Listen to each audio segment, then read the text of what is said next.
Well, here we are, another evening here. We got Miss Anna Brown from Campbellsville University, who's currently the women's head tennis coach. I was very fascinated with Anna. I got wind of her through Kyle Caven, who's the former men's tennis coach at Campbellsville University, who had quite a career there as the men's tennis coach. And Anna Brown played for him. So, Anna, welcome to the podcast tonight on YouTube. Mr. Sparks, thank you so much for having me. This is an honor being a part of so many great individuals you were able to interview, and being interviewed by you is definitely an honor, and I'm lucky to be here. Well, we're happy to have you.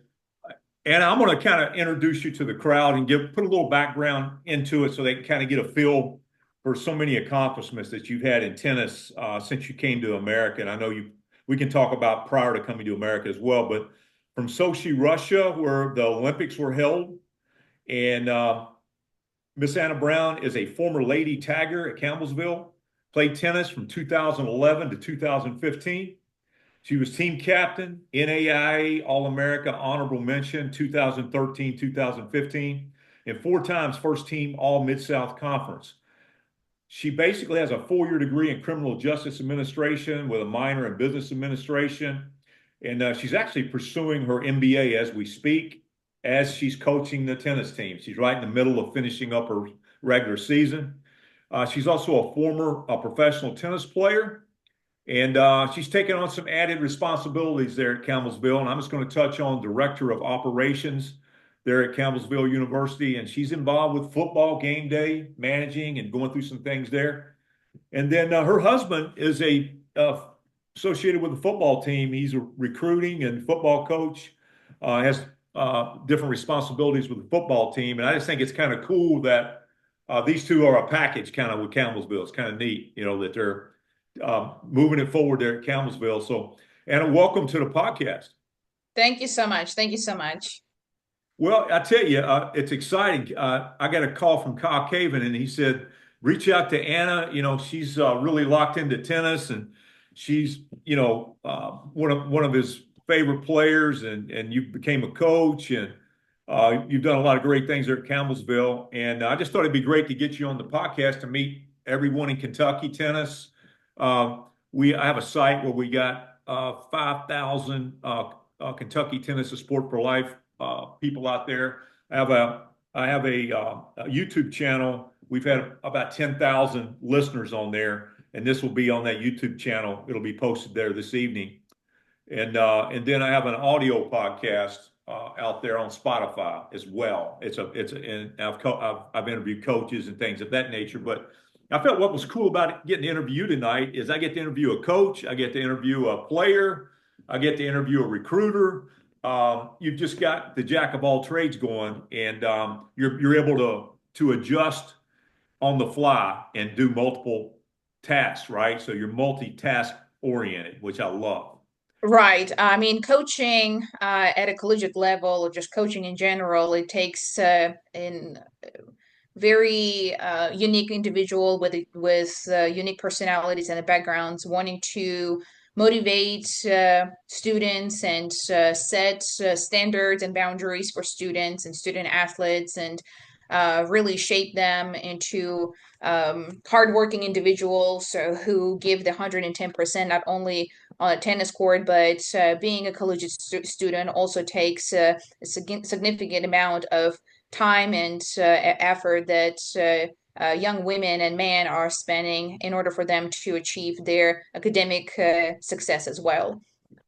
So, in order for coaches to be a support system for the young student athletes, I believe we have to be, like you mentioned, jack of all trades. We have to be not only being mentors there, but psychiatrists for them, and sharing the wisdom, and always every day trying to shift our ways of coaching to individual personalities and dealing with situations at first hand, trying to figure it out, the logistics of what will make sense for everyone else, how to create an environment that is positive, hardworking, accountable, responsible, and making sure that all the little elements shape up to subsequently of a winning season. Absolutely. And speaking of a winning season, speaking of your team, I just got a clip up here I'm going to read here. Ahead of the final 2 weeks of the regular season, this was back on April 9th. The Tigers are coming off an upset victory last week over number 22 Pikeville, nationally ranked Pikeville, number 22, at the time after being down 3-1 and coming back to win 4-3. You got a player on court too, Andrea Ovejero, right? Did I get that Right, right? Okay. right, And she right, secured right. the victory over the Bears on court two. Tell us a little bit about that one. How did that was that pretty exciting for you to get a big win?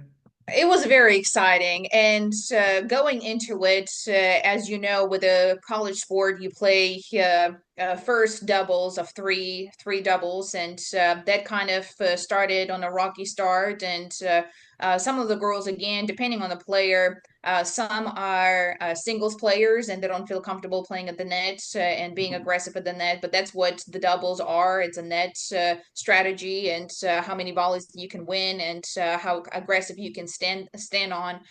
So we weren't able to secure our first point in doubles, but going into singles, we felt that we had a chance. We have very capable and talented young women who give their 110% running for every ball and Yep. making sure that they put quality shots in. And that's what subsequently we were able to secure a win on a determining match. And Andrea Ovejero, she's from Spain. She's been with us. She came from a junior college, and she's been with us for the past 3 years and 3 seasons. She grew as an individual and as an athlete tremendously, evolving. She put it in the hard work, and this was a well-deserved win for her and for the team as well. All of us were very excited, and we knew that she would be able to pull through. Within 3 sets, she was able to bring the victory to Lady Tigers. Well, awesome. And then you after that, um, that big win, Campbellsville had one final Tennessee road trip this season ahead of the regular season final. This past Tuesday, if you didn't get rained out, and you can tell me here, you were traveling to Bethel University to play on April 12th, and then head to Friedman Hardman University on Sunday, April 13th. Were you able to get those two matches in? Yes, we got the great victories again on the against Bethel. They're ranked within the top 25 teams in NA. We were able to secure a victory against them. They are within our conference, so it put us in a really good spot going into preparations for the conference matches. At a determining match, again, the score was 3-3. We were able to secure a win with winning 4-3. We were able to secure our doubles point. Again, it gave us a boost of momentum and boost of confidence going into the singles matches. Some of the matches within the singles ended up in three sets, and we weren't able to secure those. But a determining match went very well. Miho Akita, she's been with us for 2 years. Another individual who doesn't spare a time within the day. She puts in a hard work without telling her. She goes and practices on her own and really showed us that she has the contribution and has the grit of hard work to want to compete and sees the importance of putting in an extra work in order for her to secure the position within the lineup. As you know, in a collegiate level, it's important even within the team to stand out for the coach as well, to have the ability to compete and find that competition day as one of the gifts the girls really take 110% within their craft to want to overcome those obstacles and to work hard to achieve that spot within the team. And she was able to secure a victory. Moving on to Fried Harmon the following day, it was let's be honest without any offense to another coach, but it was an easy match. It was an easy day. We were able to compete, and the girls had found again the momentum within their game and the confidence to move on to our last match of the regular season, playing against Brescia. Another victory. We are finishing our season 9-8 and moving to preparation for the Mid South Conference. which should occur on April 23rd through 25th. Outstanding. That's awesome. So, Lindsey Wilson remained at third, I think, in NAIA top 25 poll that week, and the University of Cumberland's were 19th, Bethel 23rd. You knocked them off, and then you knocked off Pikeville, who was 22, and so it's very competitive. I'm looking here across the country. Kaiser, Florida is number one, and Daniel Finn, I think, is like the athletic director there, if I'm not mistaken. Right, right. And Daniel played tennis in Kentucky. I used to hit with him quite a bit. And then at Okay. Georgia, Gwinnett is a hell of a program, aren't they? They seem like they're always in the top two or three. They are. There are something about collegiate sports that I didn't realize going into taking on this position, which it's been amazing, but um, not really having the knowledge of all the back behind the scenes, the work that it takes for coaches. It's Yep. daily recruiting. It's Yep. talking with hundreds of prospecting students. And what I found out that it's you finding a needle in a haystack Right. and finding a quality student. It's quite difficult. It's challenging, and it's also challenging on the budgetary standpoint from what you can offer them in terms of scholarships. So not every institution has a fair amount of scholarships that they're allowed to give. Every institution operates in a different way. So finding quality student, you essentially have to pay for what you get. And that's challenging, especially when we are in a very competitive conference where some of the institutions don't spare a dollar into their Right. quality of students that they recruit. So therefore, they are more set for success than a challenge. Gotcha. And I just want to confirm you hit that record button on your end, just to make sure. Do you see a record button on your end? Yes, Did you hit that already? Just want to make sure we're good. We're recording. clicked on OK. Okay, you did. You've already done that then. Okay, awesome. So we should be good Okay. then. Um, anyway, so that is a great recap of how you ended your season, regular season. Now, where did you say you head next for the playoffs and everything?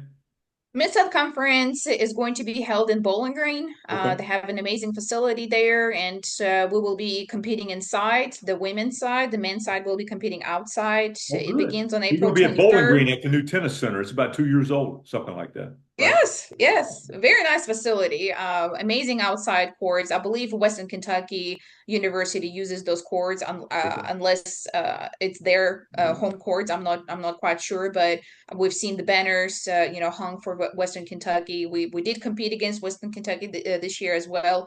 The coach Davis reached out to me, and we were able to schedule a match and played against them. Oh, And I'll good. tell you what, the level, even though we lost, but the level is not significantly different than what I Right. would have expected for a D1 school. Right. My girls really put in a hard work and a lot of good competition against them, and I was very pleased with their performances against a D1 school. Um, and no, don't get me wrong, he has very talented ladies, but I was impressed by my girls how they're performed against a D1 school. So that goes to show me and show the girls that it doesn't matter of a division. What Right. matters is what kind of competition is in front of you and what Exactly. what how much effort and how much of a hard work you can put in to achieve a good results. And it's good to play against good competition that will make you even a better competitor in the future. It's just knowing how to play against various types of players. That's what will progress every individual players and develop their game for better. Absolutely. I always say, when I started back playing many years ago, and I bit off as soon as I got into tennis. I didn't play high school tennis. I played track and basketball, and I started tennis at age 22 and went crazy. I started playing all the tournaments, and I started playing all the open events, and I got a lot of the college guys that played at UK and Louisville and Georgetown. Like Georgetown College, but it's smaller school, but they've got Right. some nice players. But then I would go play UK's number three player in a tournament, or a Texas A&M. I played their number one guy, and but you can see the difference in the levels.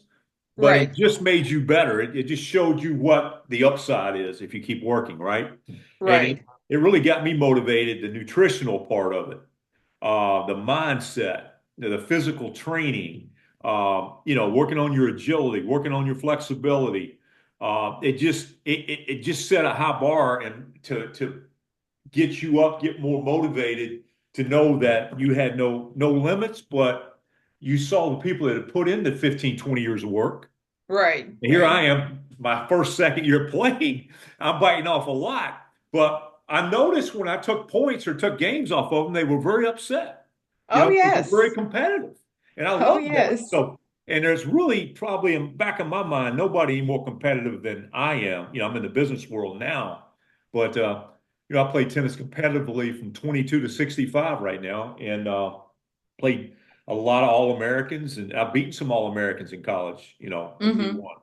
But Right. I've Right. kept grinding, right? The point Right. is, it's not where you start, it's where you finish, right? Right. And I Right. think we learn a lot about who we are in the sport arena, right? Whether it's Right. football, basketball, tennis, soccer, golf, all these things. And it's setting the precedent of your future. And you tell your athletes, you never know what doors are going to open up for them, because Right. they're Right. training their minds and their bodies, and they're challenging their own status quo, right? And Right. it's a growth mindset, right? Every day you guys get up, you're taking on challenges day after day after day, and it's just putting you in a position at the end of the year to reflect back on how you grew, right? And then you And start that's the and next year goes and do back it over again. to right, and it goes back to all of the coaches. So I believe the players is a reflection of the coach as well. Yep. How well the coach establishes the boundaries, how well the coach is overcoming the obstacles, and how he or she shows to a student athlete how to overcome those situations really reflects on the student athlete as well. And it also goes back to even children are their reflection of their parents. It's the Right. same situation here. Our students are reflections of the coaches as well, because those are the fundamentals that the coaches apply and instill into the students, and that's how the students will shape up into individuals as well, going into not only tennis but other adventures of their own. But I feel like the coaches are playing a crucial role Oh yes, in the it's a success chance of of an a lifetime to organization. coach these student athletes. I'll give you an example. I had Dick Gould on here. He's a Stanford University legendary 17-time NCAA champion coach. And what was really cool is he's recruiting the top men in the world. He also coached the women's team, I think, a year or so, and then his wife took it over. But Mm-hmm. he was bringing in some really top, top 4 or 5 U.S. players or players around the world to play tennis at Stanford University, Division I men's. He had John McEnroe, Patrick McEnroe. I mean, he had 65 All-Americans. But what was fascinating about that, they came in as really good players, but they still developed, they still grew, right? And Right, at right, the end of the day, through all his coaching, he wrote a book. One of his books he wrote was a reflection from the player's perspective. Like he put the mm-hmm. book together through the player's eyes. So they wrote things in that they learned, and he took a whole list of 50, 60, 70 players or more and took their Right, right, feedback and created like a 15, 20 chapter book of everything they learned during their tennis career. Isn't that right, fascinating, right. Joe? So what you're It's very saying, fascinating, so what yes. you're, and I asked him, I said, did you write it? He goes, well, I had some support, but my players basically wrote the book, which is cool, and Right, through right, their eyes. And I think each chapter has a certain topic and certain that based on what the players had chose for each topic. And it just came together beautifully. The book did. And I'll send you the name of the book so you can take a look at it and yeah, reflect. I would love to take a look at it, But it's pretty yes. cool, when you think about it. Just what you said, the coach has such an impact on the players. And this is Right, later, these players came back with some of this feedback. This might be 30 years later, right? Where he went right. out and sent out, I think every player got back to him, maybe but one. And they gave feedback to him. So Right. you triggered that thought in my mind about the impact of the student athlete. And regardless of what Regardless of what level of tennis they're playing, it's still impacting everybody, and everybody is on a growth life cycle. We all have a life cycle, and they're Right, all at a different stage of their growth patterns in that life cycle, right? And tennis, right. what that people don't realize sometimes, tennis is a small part of that, but it jump starts you, or it could be a big part of it. With Coach Gould, he had opportunities to do a lot of other things, but he stayed in the tennis profession for 30 plus years, right? And led that program. And I think Paul Goldstein is the head coach now, and who played on the circuit, played at Stanford, and someone followed in his shoes. Who was the women's Right. coach there before you became though? Was it Kyle? Did Kyle have the women as well? Kyle, for the longest time, Okay. was a head coach for both teams, men's and women's. Then an individual came in as an assistant to Kyle. I think her first name was Macarena. I can't remember what Okay. her last name was, and she was then a head coach for the women's team. She's done a tremendous job, but she found a different opportunity and moved that way. And I was given an opportunity to consider the position. I was doing other things. I was a paralegal for 7 years at a Good. local law office, one of the largest branches within our rural area and within our city. And I've learned a lot working at the law office. Of course, again, you have to be a jack of all trades there as well. You constantly put in situations where you have to be under pressure and communicate with people and sort out difficult situations on a spot. So that really challenged my chain of thought and my really refined my leadership skills as well. And instead of being a reactionary person, I feel like I was able to take a step back and really meticulously think of what's going to be my next action because um, dealing with situations that are tough, you want to make sure that you assess them very well before you Right. give an answer because subsequently that's going to either harm your situation or the situation of the organization. You don't want to put anyone into that spot. So, really taking a step back and patiently evaluating each Yeah. situation is very important, especially when it comes to in the law aspect as a paralegal it's very important and so I believe those skills applying into coaching really helped me to have patience with players to really assess them give them opportunity to hear them and value them wanted to also make sure that all of my actions and so everything that I say is a good reflection to them when I first got the position and agreed to take on this challenge, my biggest supporter, of course, was my husband, and he was already coaching at Campbellsville University football team for quite some time. So I periodically would hear from him the challenges that he was um, overcoming with student athletes. Every student athlete that he had come across always bring their own baggage. Everyone has their own family situations or personal situations that um, his student athletes were able to confine within him and he was sharing some of the challenges and giving me some advice before I even step into this role what I should do what I need to keep an eye on how I need to sort out certain situations so I really took his wisdom and his knowledge as a coach and I wanted to make sure when I take on as a new coach coming in to current team that will respect me, that will see me as a person of authority and see me as a mentor and a good coach, that I have wisdom that I can share with them, that I could motivate them to become better people and better tennis players, and to really shape up the environment of the team as well. That is fostered in motivation and accountability, respect. So just wanted to make sure that when I step in, the girls really see the value within me and want to follow me.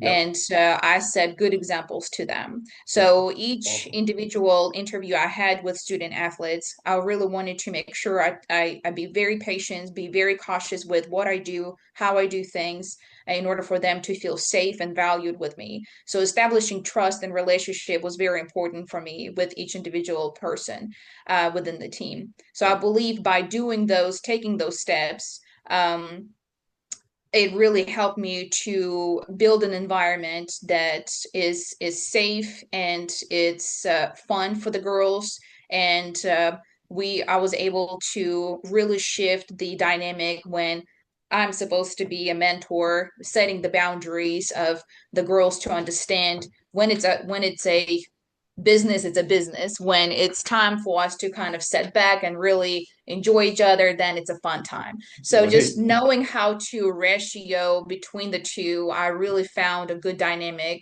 and that helped me to really be more comfortable within my position of leadership. Right.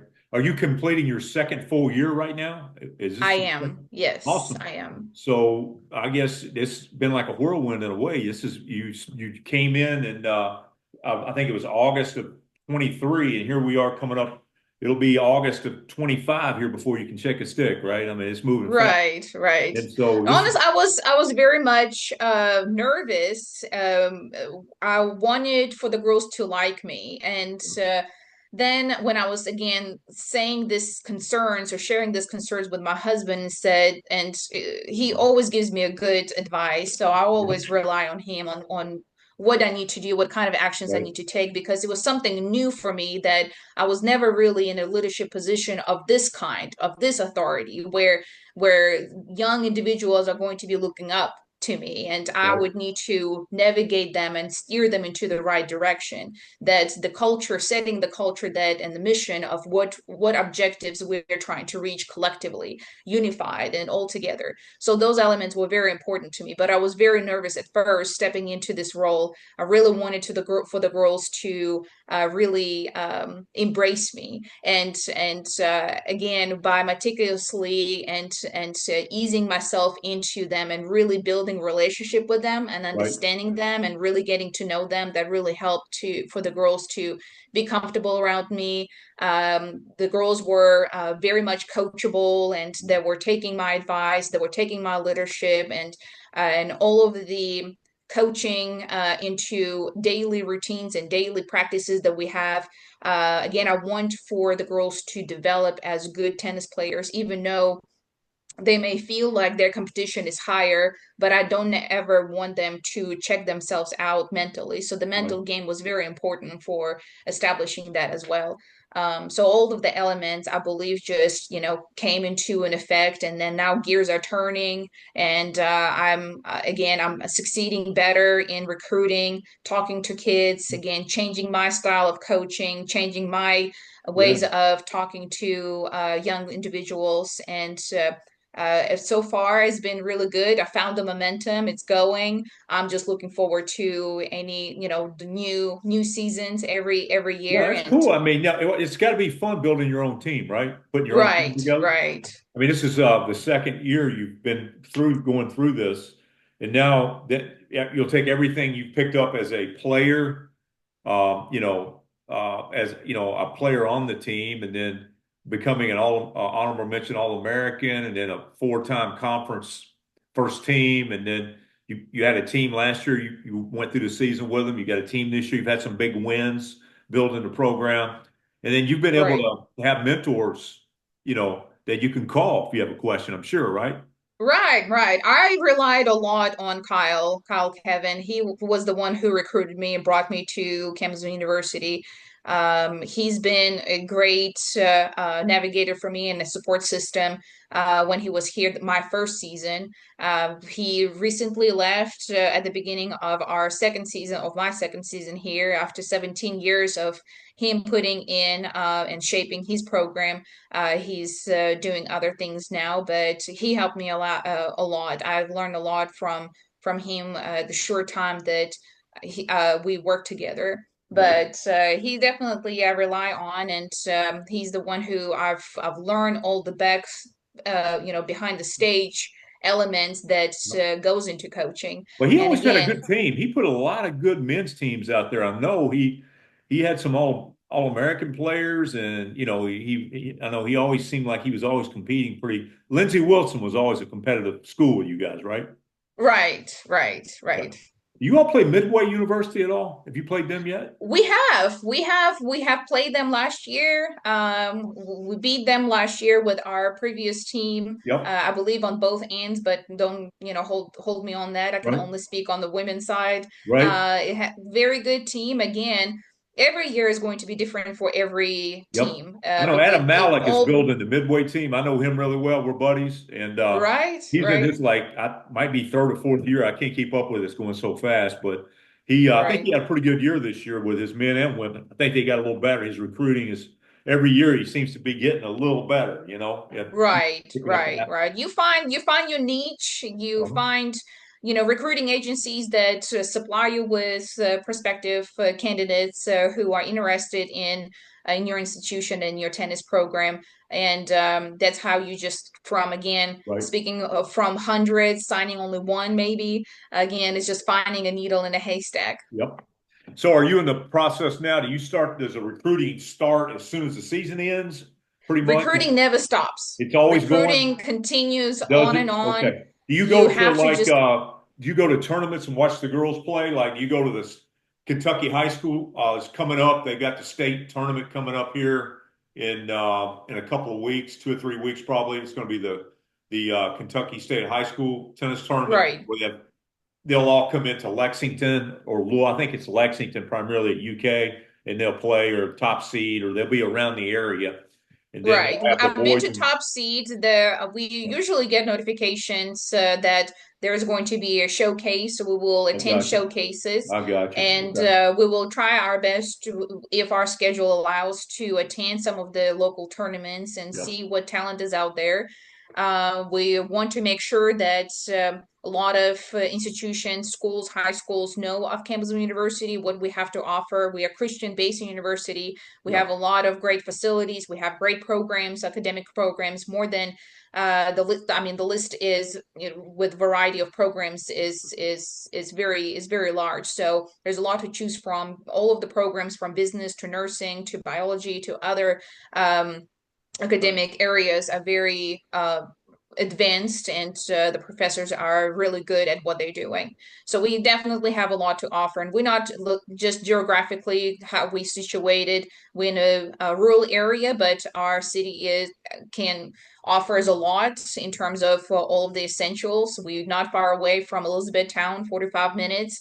Louisville, hour and a half, Lexington, hour and a half. So, in terms of recruiting, we can definitely venture Yep. out to other states like Tennessee, Indiana, and such and see what talent is out there. But again, since we already have a pool of recruiting agencies who are reaching out to us and directly already giving us the Right. portfolio of You get all to the see the student videos athletes. of the athletes. They send videos in and clips and things of that. Right, right, And then right. But you're building pipelines with different areas where you can bring kids in too, probably, right? right, Where they're already right. proven you pretty much already know that do you guys go off a UTR number or what, how do you do that? How do you, I mean, I know it's Right. all head So to I head. believe, Yeah. yes, I believe to really truly assess unbiasedly Right. all of the student athletes, I believe it's important to look and assess every element to the player, who she competed against, at what level. We do look at UTRs, but we can't really 100% rely on those. Some of the countries, all over the world may don't have UTR tournaments, so therefore the UTR might be lower than what we would have want to recruit. So we can't really rely 100% They have on ITF UTRs. tournaments too, right? I know they have international Right, tournaments where, and there's right. even different levels within IT. I guess you have different like levels of ITF too, right? I mean, Well, I believe it's just going to be from the age groups. is it So what which it age is? groups Okay, they're gotcha. competing, right? And To they make all play sure head to that head, and then they rank within that whole group, and you can kind of right, get an idea right. there. So Yeah, we just want to make sure that the individual has a extensive background of them competing. So the right. competition is the essential part uh, of our objective here. We want to win. We want to make sure that kids who student athletes who are competing, they are capable of competing, Yes. and at what level. Yeah. Because if you don't have enough competition, that you don't have a mental strength.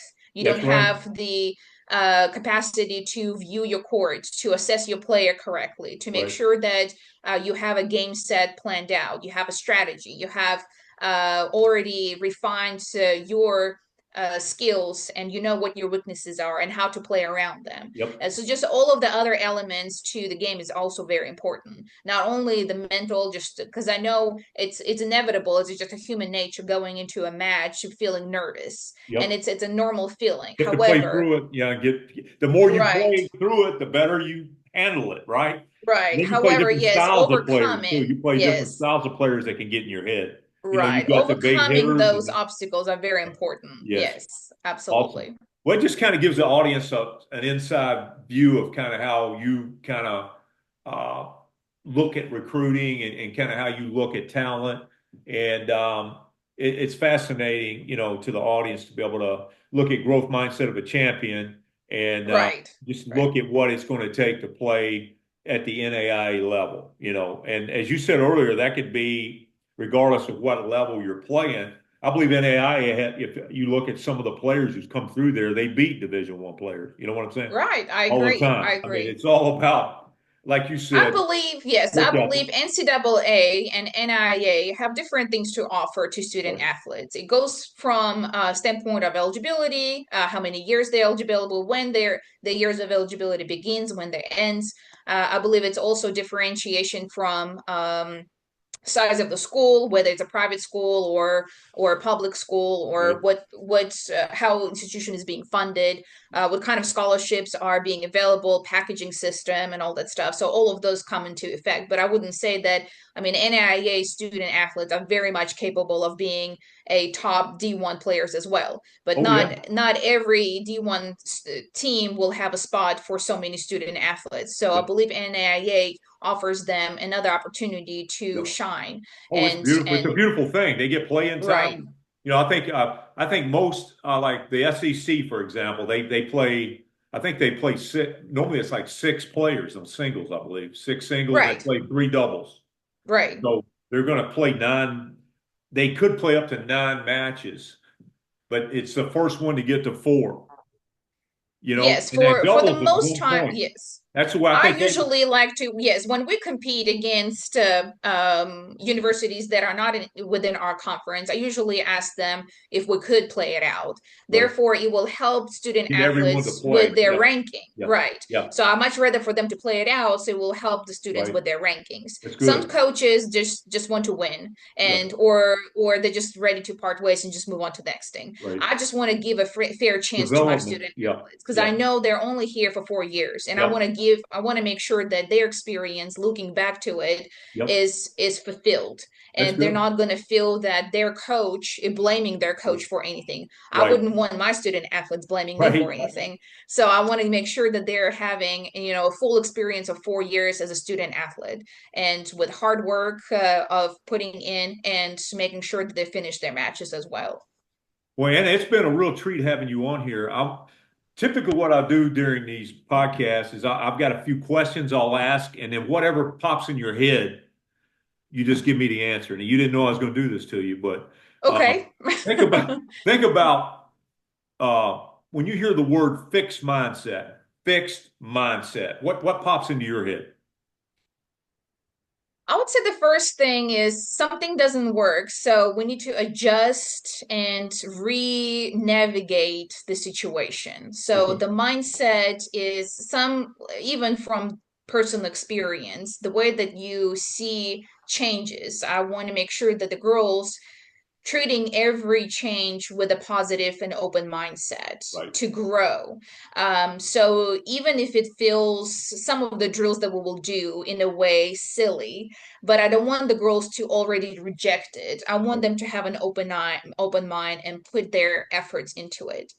So I believe I would just say just having an open mind Got it. and Got it. diving into it. When you hear the word growth mindset, all right, this is kind of looking at kind of a different perspective. When you hear the word growth mindset, what does that sound like to you? I would say there's a room for improvement. There's always growth within everything, not only education, but the personal growth as well. We are constantly learning new skills, qualifications, we're adjusting our personality based on the situation. So I feel like there's always room for learning and Right. room for improving. I never stopped learning. I never stopped improving personally. Mm. I finished my undergraduate program. I started a new journey within a paralegal world. I had to learn everything from zero and acquire those interpersonal skills and technical skills.